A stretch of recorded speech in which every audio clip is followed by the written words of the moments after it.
What's going on, everybody? This is Zero Gravity back on the belts with my friend Najir. And ya tu sabe, you already know what's going on. Today we are reviewing this new joint, Satanic Hispanics, which is the newest horror anthology that drops in theaters today. And we had a lot of fun with this one, so we're going to talk about it a little bit. So, Satanic Hispanics starts when police raid a house in Texas. They find a brutal massacre, but for some reason, only one lone survivor, which does not make sense. And when they take in their lone survivor, he's got a lot of stories to tell. Indeed. It is spooky season loading up, so get ready for a lot more horror content coming your way. And his I can't even talk. Satanic Hispanics is definitely bringing us in right. As you mentioned, it's an anthology. It's 5 short films, and beyond the title, giving you an indication of the representation of this project. Let it be very clear that this also spotlights Hispanic talent in front and behind the camera. So I was super excited about that. There was obviously a lot of names attached to it that we have seen previous projects. So I couldn't wait to see what these folks will come up with this. But ultimately, I've been kind of growing on in the horror genre anthologies, anthology collections. Cabinet of Secrets was one, obviously, on Netflix that everybody was pretty high on. Obviously, the VHS ones is the very big one everyone was talking about. So I was super excited. I will start off by saying that what I really liked about this is every story really did matter. It wasn't just like don't get me wrong, anthologies are their own story within itself, but I love how all of them together kind of collectively worked. And even the main story, as you talked about, this lone survivor, even his presence, his story makes sense about how it worked. And it's not to say that other films don't do this, but I just thought like this one really integrated very good, and it kept me intrigued with all of the stories. I will say that's gotta be the weakest point of, like, historically, okay? It's gotta be the weakest point of horror anthologies is the wraparound story. Yes. That's usually where they lose a lot of us. But to the point where I had to write it down, this is one of the best wraparound stories that I have seen in a horror anthology. So props to them, because this wraparound, it made sense. It doesn't take you out. It keeps you in. I'm still, in my mind, watching one cohesive story just with a bunch of different moving parts instead of, here comes the crypt keeper to say something corny and then keep it going, Yeah, and that, like, don't get me wrong, I said it wrong, but and talk about Guillermo del Toro's Cabinet of Curiosities. Listen, no one's ever going to say anything that Guillermo del Toro is bad. No way.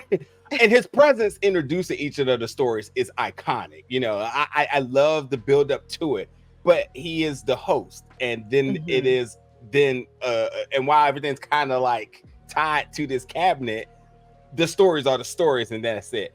This one, as you said, the wraparound, I can't think of the terminology for it here, but yes, the main story that brings us into these separate stories all connect very well, to the point that I'm just going to just cheat a little ahead in my notes and by saying is that the main story was truly the best. From the like a sandwich, the beginning to the end of this really was the best story of it. So it is not to say the other story weren't good, but I think, like, when you talk about building a film, you want to bring people in with a expectation in terms of what you can expect, and then you want to take us home. And this thing took us home to the point that there's still room for more telling of stories to come. So I really love what this film did. Yeah, absolutely. And I would love for them to keep it going.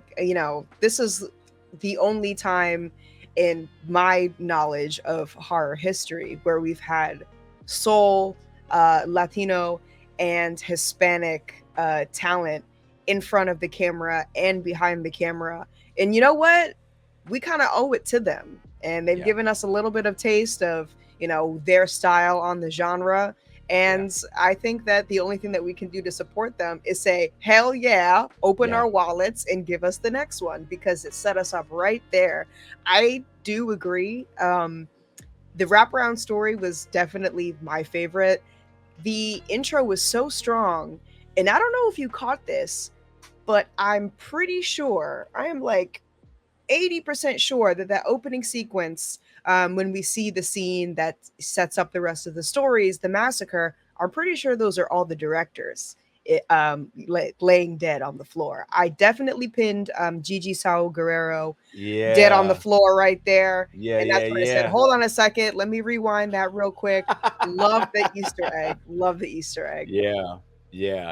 I did know it's Gigi, but I did not put it together that it was all the directors, and that is absolutely an amazing Easter egg for folks to pick up on. And overall, I just think, again, as I kindly touched up on it, but like, I think it's huge, as you mentioned, the representation to have folks of Hispanic or Latin descent in front and behind the camera telling horror stories. I think, first of all, horror is one of the biggest genres, one of the most diverse genres, if you ask me, as well too, in terms of the styling of storytelling. And I think we should absolutely highlight and spotlight more folks of other ethnicities, tapping into some of these other urban legends and myths and some of these other stories that, like, have been rooted through families for years and years, that create this level of like atmospheric horror in a way that we're not accustomed to seeing on the big screen all the time. So what I again really liked about this is that when given an opportunity for us to screen this, I was overly excited that this was coming to theaters, because typically when you have a project such as this, bold, really spotlighting minorities, you think, maybe this is an independent project that, we want to do our work, talk about it, get folks to check it out, and then at some point it gets its major release. I like the fact that they're going right to the major release with this now, as it should. And I think overall, I think a lot of folks are going to have a really good time with this, because the biggest thing about this film for me is the lack of continuity. I love how every single one of these short stories will send you on an emotional roller coaster throughout the place. You're going to get some comedy. You're going to get some brutality. Mm-hmm. You will get the creeps. And I don't think I've said this about in reviewing the film this year yet. You truly will be sleeping with the lights on. It is very nightmare provoking to me. Yeah, I thought there was a couple of stories. I was like, all right, now listen, there's some fuel here. This. Yeah, there is some nightmare fuel to add to the fire inside Satanic Hispanics.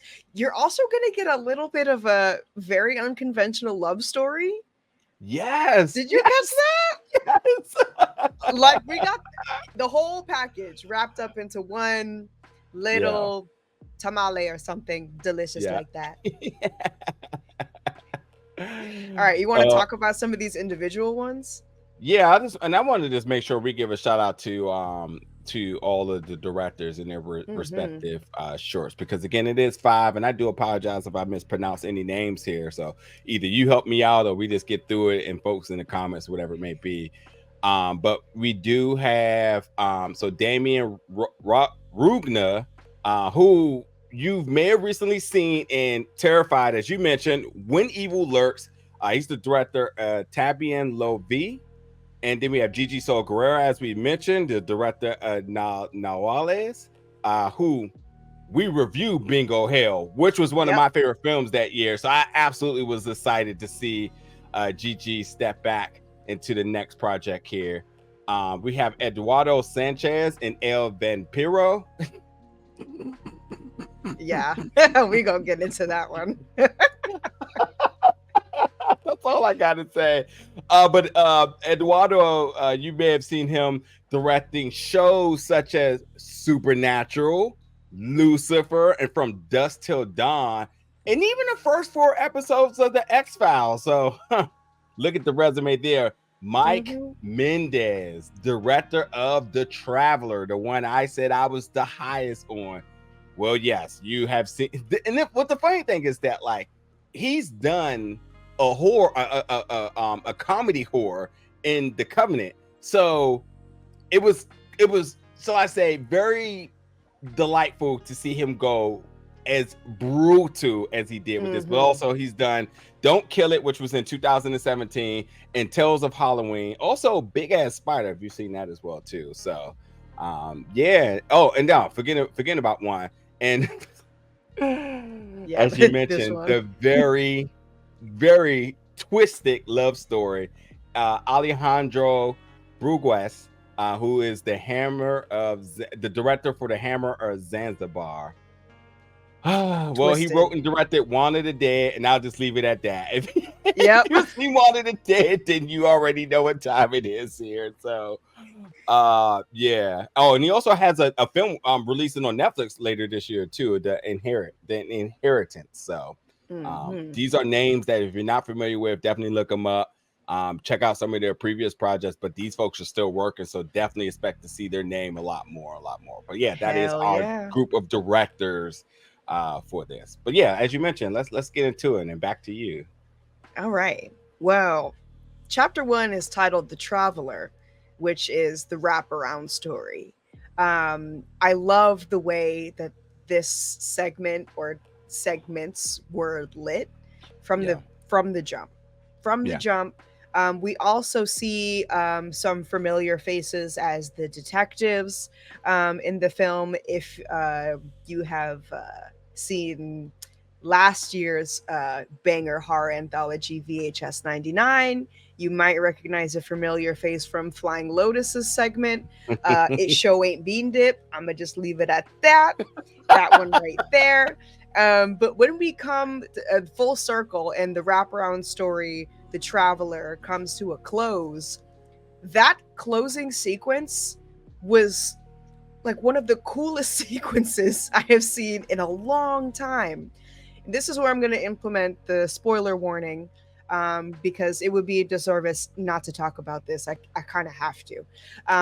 But we have an entity that comes into the police station to bring this whole shebang to a close, basically proving that the stories that this man has been telling for the past 2 hours are actually true. Because, of course, it wouldn't be a lore story if we didn't have a skeptic. So we have many skeptics in the police station, and this omen, this Latin omen, comes into the station and just completely obliterates everything. And it's shot in like, I don't know how many frames per second, but definitely a lot of them. So you see every single movement that this being afflicts on the poor people in this police station. It's brutal. People flying this way, people flying that way, but it's shot almost not almost, it's shot beautifully. Almost like a dance even. The special effects in this sequence also, we have like a transformation thing kind of going on.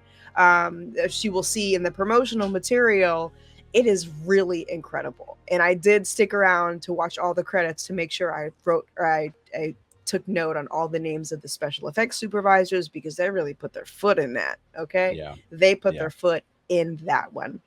Now, the second chapter, Tambien Lovie.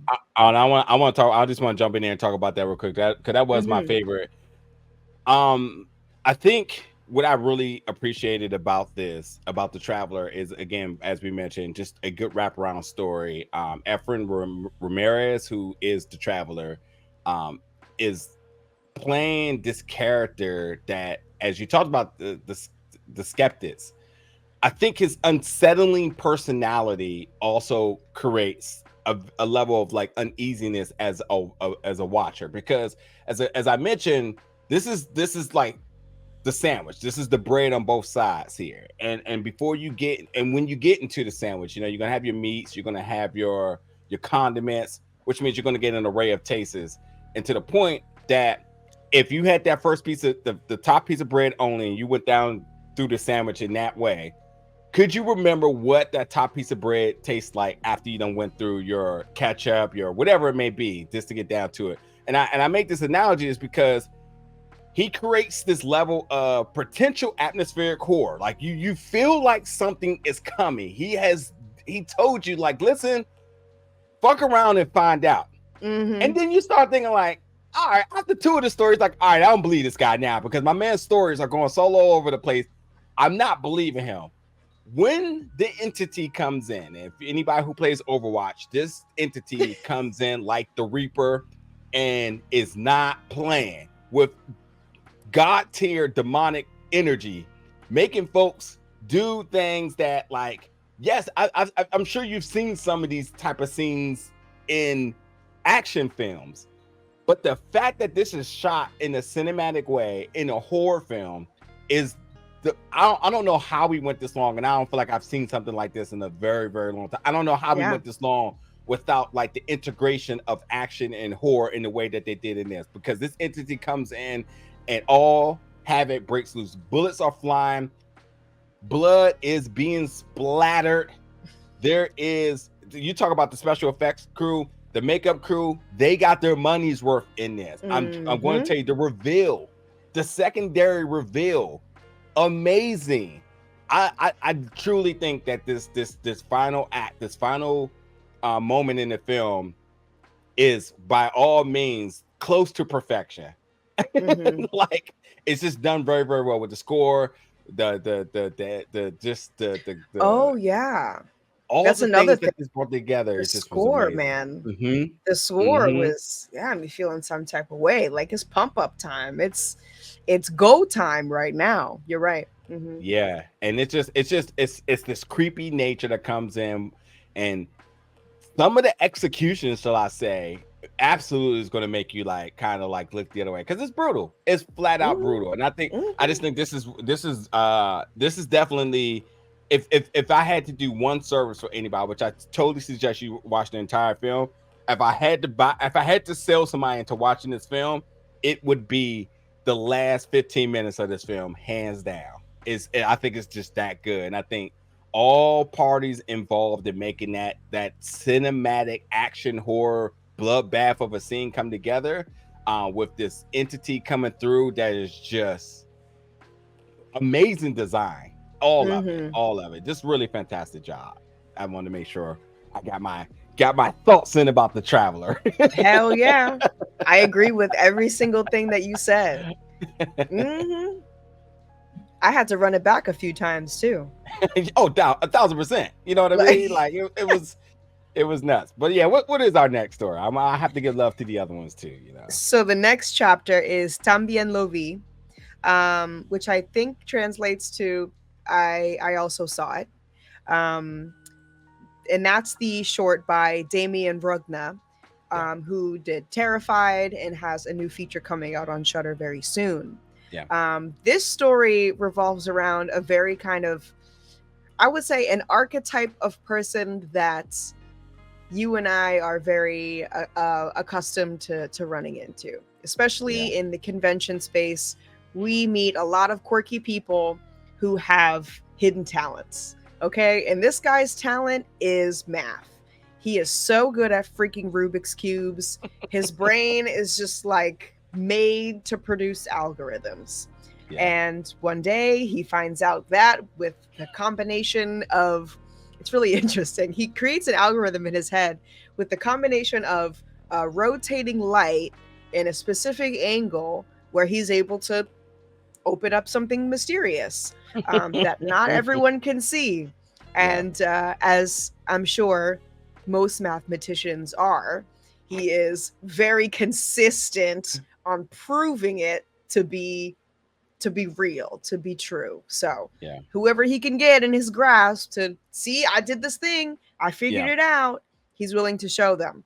Usually it doesn't work out until it does. That is when we hit the fan, my friend. I loved this short.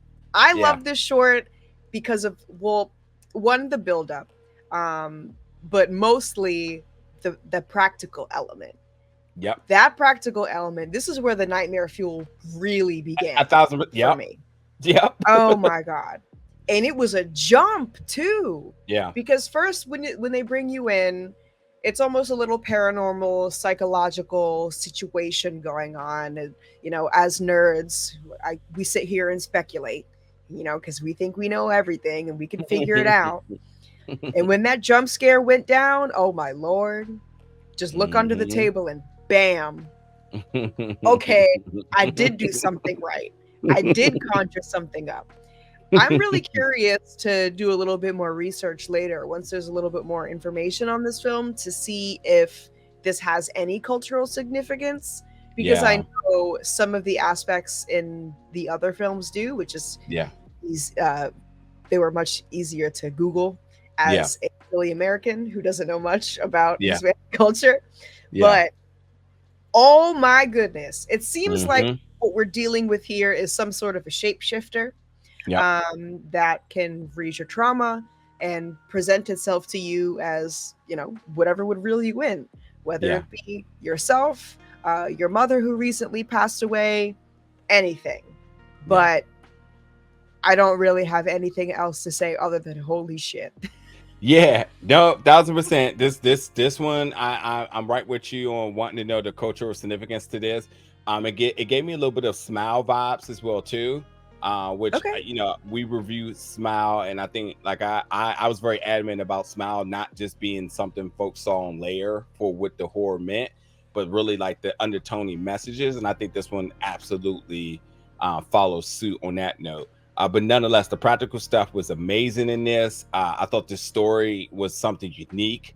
To for what it's worth, I don't think I've seen the story with a character.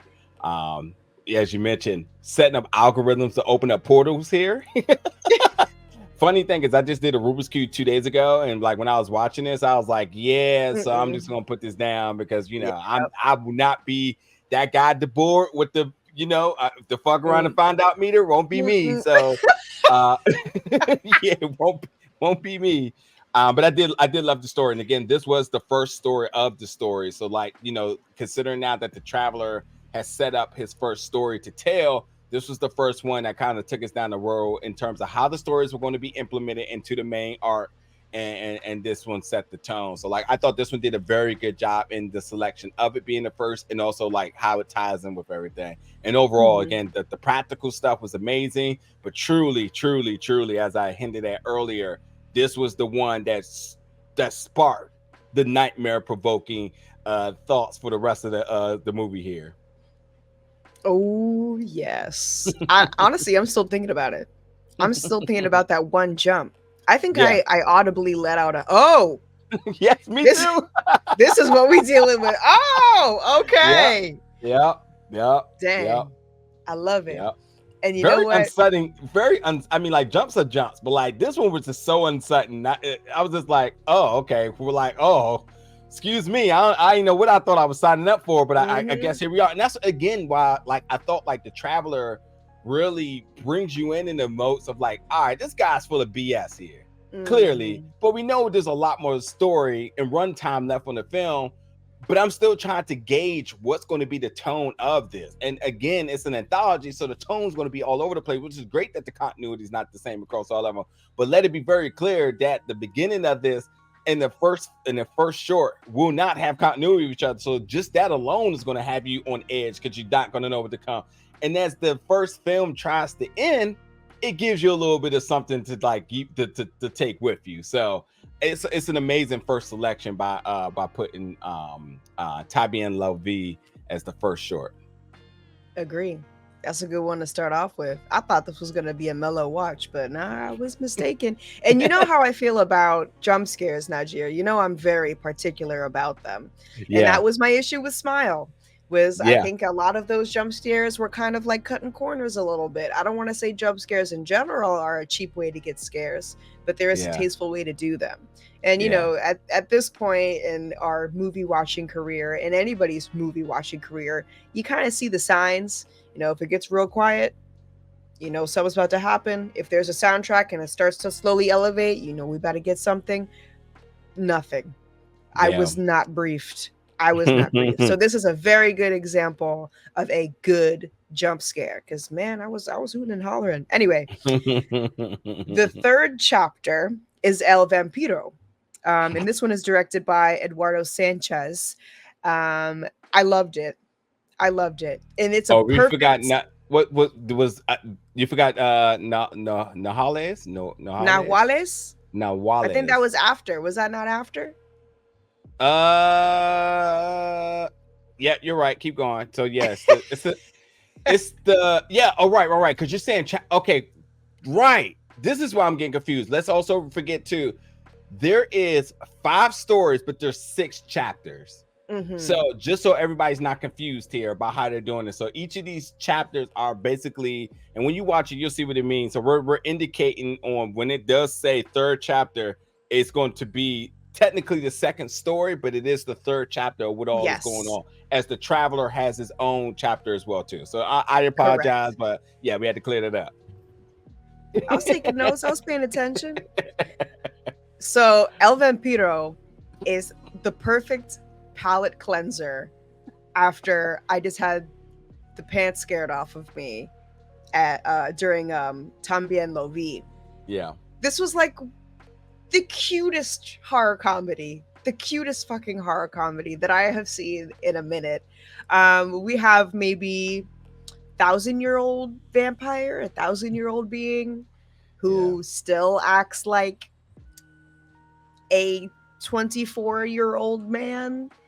Yeah. Definitely had too much of a good night out, throwing back shots of plasma and blood and plasma and blood and plasma and blood, and oh shit, the sun is coming up. Because you know why? Because daylight savings time.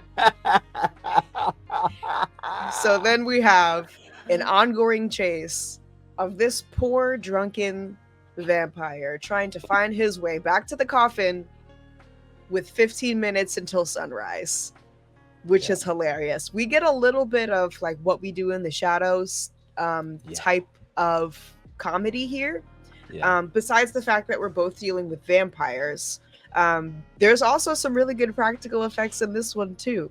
Here comes my spoiler warning, but I loved the sequence in this short having to do with the 2 cops, because it's wee daytime hours. So my guy, he's gonna run into humans on his way home, hopefully.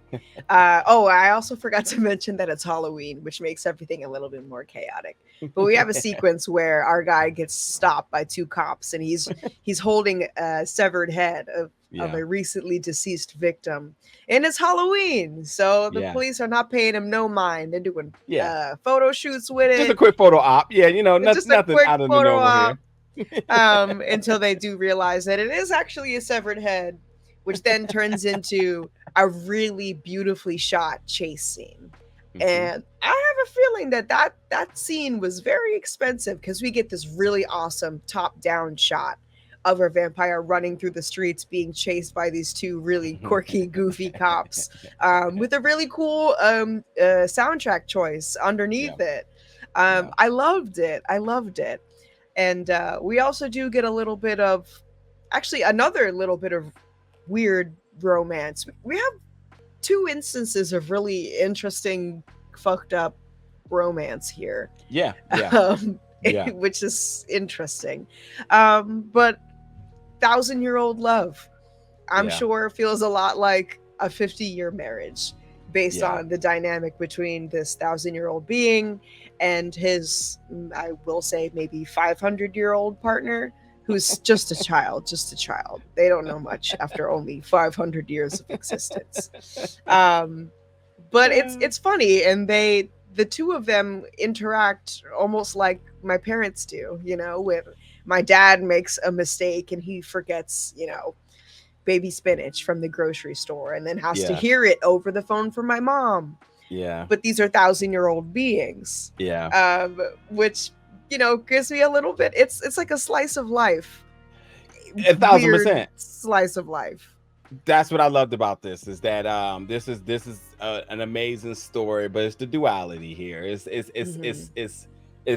you know, no matter whatever type of being you are, women are still always going to be the best part of humanity, because we can't keep it together. We always doing something we're not supposed to be doing, and you all are going to keep us honest each and every time. And I loved how this vampire just, you know, doing what he's doing on Halloween, looking for victims and seducing folks, only to be in the place he's not supposed to be. And his wife has him already ironed out, says, "Oh, you're in the city, and that's that far away, and you need to be back in this much time." Yeah, we have our issue here. So I just love like the like you said, like the play on very normalized relationships in a way that is completely amplified. But a lot of folks will find a lot of things to kind of sort of mirror their life with, possibly in this. And overall, if you don't take any of that away, this vampire is just hilarious. And as you mentioned, the cop scene is just one of the best scenes of this entire film. I love this one. This was a good one. I agree. I definitely agree. So, after we get our nice little comedic break, we go right back to the dread, like very, very quickly with Nahuales, which I looked up the term online, and it's basically a skinwalker.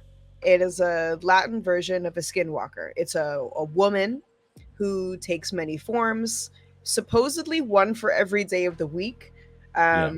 which seems exhausting. But, also, sure, very practical, I guess. She's a sorcerer. She's a spirit that takes the form of an animal, which we see happen, and it is very terrifying. And this is the kind of film that makes you want to go to the bathroom and like clip your fingernails like right after. You know, I have to wash my hands immediately after, even though all I was doing was sitting on the couch. It gives you this gross, dirty, you know, very earthy feeling of dread that's definitely on purpose. But I think the winner of this short was the atmosphere. It sets such a scene, and this is Gigi Saul Guerrero's short, by the way. And if there's one thing I know about old girl, is that she can set up a scene. And even though I have no knowledge of Latin folklore or anything, you can get the gist of what's going down. It's time for a sacrifice, and who doesn't love a good sacrifice? Yeah. Also, really quickly, I just want to go back really fast on El Vampiro because I forgot to mention this, and I just want to mention that Eduardo Sánchez, who was born in Cuba, studied television in Montgomery County, Rockville, Maryland. He is a product of the DMV in this area, so I just want to make sure that he get his flowers for that. But yes, Gigi, you know, being a Mexican filmmaker and actress, by the way, too. Yes, this is the part where again, going back to what I said earlier about representation. By all means, that, and you watch way more horror than I do, and I find myself to be pretty big a horror connoisseur as well too. This is a story that you watch and you know that there is some not just inspiration internally, but this is one of those stories that you feel is either a folklore or this was passed down through some generations about something passed on from one generation, next generation, and this is just her rendition of it. But nonetheless, this one definitely, as you mentioned, you either want to look it up to figure out what the term means, or you want to know where the story came from. But as you mentioned, yes, truly, I would agree that the atmospheric horror is the winner here. I will also say the special effects makeup folks got their money's worth in this one for sure. It is yucky. It is gross. It is all of that, and you will lose your appetite, and it's okay. It is okay. Because you got to get it together because the next short is coming very soon. Yeah. I also want to give it up for all of the actors in this short. They play a sort of, I don't want to say deranged, because they know exactly what they're doing, or at least the spiritfarer or the shaman or whatever we're going to call this you know, crazy shape-shifting entity, skinwalker, whatever. She knows exactly what she's doing. And you can really tell that, you know, she's invoking something with power, and it really makes me want to Google it, because this can't just be like made out of nowhere. Like there's obviously some sort of lore behind it. You don't necessarily need it to go into this, but it's so I guess well described in the atmosphere and in her performance, and the way that her henchmen like mimic her actions, that I just had to know more. So you know what, let me run to Google real quick. But I love this one, and I am very glad that this one came in the order that it did, because it's completely flip-flop again with the there's no continuity with anything, and it's kind of random in the best way, and give me a little bit of the heebie-jeebies. I really have to clean the dirt under my fingernails right now. I'm entirely glad that you said that, because I was just going to say, wow, it does feel very random, and it is very much the bridging point into us falling off the cliff into the next set of films and the completion of the story. Everything feels very much intentional with it, which is why I think that this placement makes sense, because while the other ones got a little bit of comedy to it, a little bit of play on life, and other one, and then the other one is just completely demonic, and this whole little really getting you prepared for all the creepiness that may come. This one, again, feels very intentional. It makes you, it's thought-provoking in the way that you want to kind of research the source of the substance of this story. And at the end of the day, it's the most unsettling of it. So, like, granted, in theaters, you don't get a pause button. But if this was the moment to take a pause break, it would be this, because you need to go wash your hands and wash your face, maybe take a walk, exhale, because the budget was dumped when it came down to the special effects, the practical stuff in this. Very, very well set. And actually, I would enjoy this one being even a play. If this was a stage play, this would go crazy. This one would go crazy for sure. Yeah, you're right. Or even an activation. If there was just, one of those type of things like Halloween, activation set up somewhere, like, oh, what is this? Nahuales?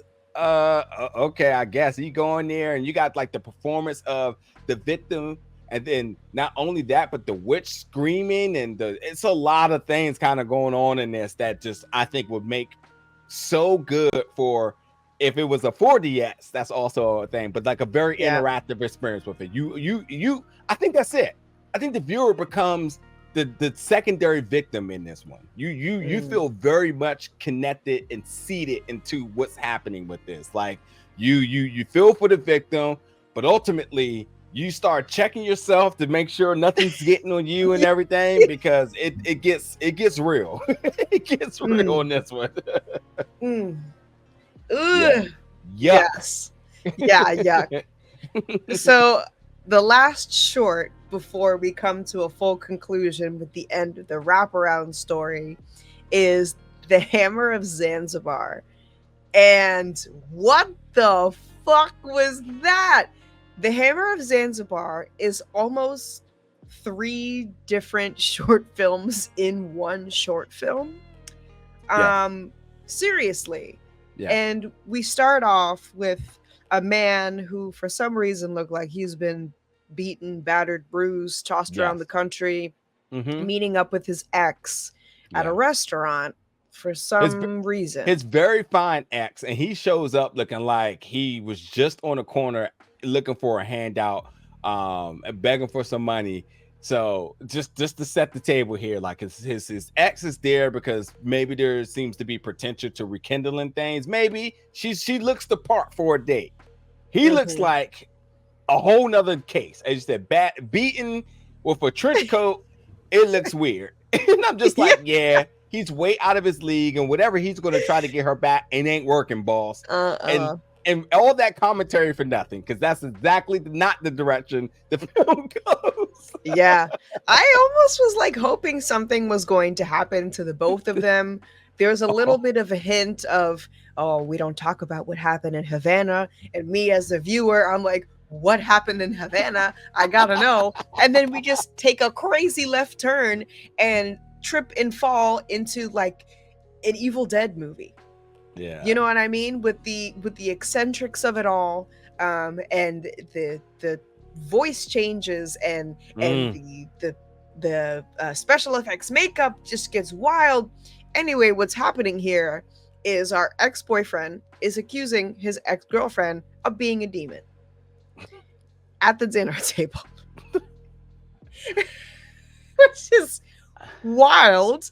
Don't know why you would want to do that in the middle of a fine dining establishment, but you know what? It makes it better for the viewer. And can I just say something real balls quick? to the wall. Totally. Can I say something? Listen, as a guy, we do some outrageous things, and let's just throw out the term "only God can judge me." Let's throw out that phase real quick because that definitely applies. But yeah, you know, get in there. We want to psychoanalyze folks off the limb, and he want to come in here, and I'm just like, so my man shows up to the date looking all raggedy, trying to get his hot ex back, and you know, thinking about trying to rekindle their moments, going down nostalgia lane and whatnot, and then he just go full tilt into terms of why she's a demon. I'm just like, why? That's not the avenue. Yeah, that's not how you get it back, bro. First thing I said was, and I'm mentally tweeting it, that ain't it, bro. That ain't it. But I gotta tell you, Alejandro, I am very, very thankful for you because city boys, we up one. Cause it ain't nothing better than when we write. Ain't nothing better than when we write. And we on the board here. I love this because I did not see this coming at all. I swung and missed at least 3 times at bat here. So that's 6. Yep. That's well, I can't add. That's 9 swings, 3 times at bats, 3 outs. It ain't looking good for me all the way to get to the point. But great story. great story. Crazy progression. It almost reminds me of like one of those cartoons from back in the day that starts off in a very regular situation. And by the end of the episode, we're in space or some shit, you know, like, and all I wanted to do was take the trash out. All I wanted to do was have a nice dinner, you know, and see how my ex is doing, maybe explore my chances. Next thing you know, I'm at a creepy memorabilia shop with a giant demon penis trying to save my life and probably the rest of humanity. Whoa. This is Men in Black. This is Men in Except Men has MENZ at the end, so it's the knockoff version of it, and it's completely raunchy. This is absolutely Men's in Black. In Black. or maybe Black has an X at the end of it. I don't know, but like this is that. This is that. True. Also, quick shout out to the Mystic Museum, which was one of the shooting locations where our main character goes to get some sort of mystical trinket that can help him fight this demon, which just so happens to be the hammer of Zanzibar, which is a very ethnic way of saying a giant demon penis.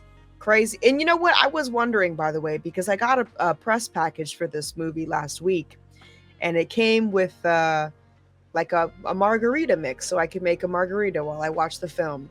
And there was a penis straw in there, and I wasn't going to question it. I just feel like if it's in arm's reach, this should be shown. I just feel like we just need to see this. Oh, I don't have it in arm's reach, but I will definitely show you later. But yeah, I'm like, what is the significance of this? It's not until the end of the anthology, and it of course is another thing that I wasn't going to see coming. If I see my main character walk into a trinket shop and ask for something mystical that could be used to defeat a, you know, supernatural being, I don't know, a hammer or like an actual hammer. I don't know, some sort of thing that I can burn, maybe a cross, but a giant, and we're talking giant. Yeah. We're talking definitely Mandingo. It's yeah. Yes. So once again, we are back in kooky ass Evil Dead territory. Yes. It's just like it really is the way that this demon like possesses people, it takes them over, and especially when the reveal happens, when we find out that the girlfriend the ex-girlfriend actually is a demon. we've gone full Evil Dead with the voice changes and the flying around and this superhuman strength. I loved it. I loved it because I did not for 1 second expect it to go there. And then when I got there, I'm like, man, it can't get any crazier than this. And then it does. Yep. City Boys, we up, man. He said she was a demon. She tried to deny it, but she had to live her truth, and we knew the whole time. So, listen, folks, if you feel like your significant other is a demon, you're probably right. You're probably right. Fantastic film, fantastic short. Yeah, all of them, all around. Yeah. So that's the collection, and I at one point I thought about maybe ranking, but I don't think there's no point in ranking because I think they're all very good in their own way and style. I would love for them to do a sequel to this. I would love for them to feature more Latino filmmakers, both in front and behind the camera, because this one was good, and I certainly feel that folks, you want to check this out. It's in theaters right now. That's why we took our very good time and make sure we talked about each and every one of the shorts within it.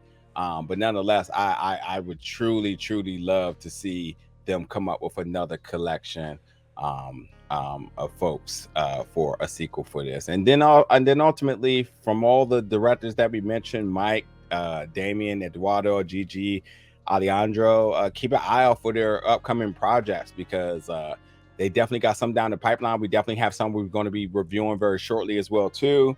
But yeah, Satanic Hispanics, this was a good one, so you definitely want to check it out.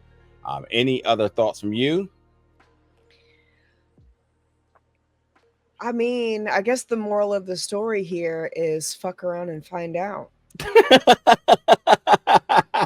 I learned a lot. I certainly did find out, and I was not even the one to fuck around. Please watch this movie. Yeah. I think it's the best thing that we can do to support independent filmmakers and also support marginalized filmmakers.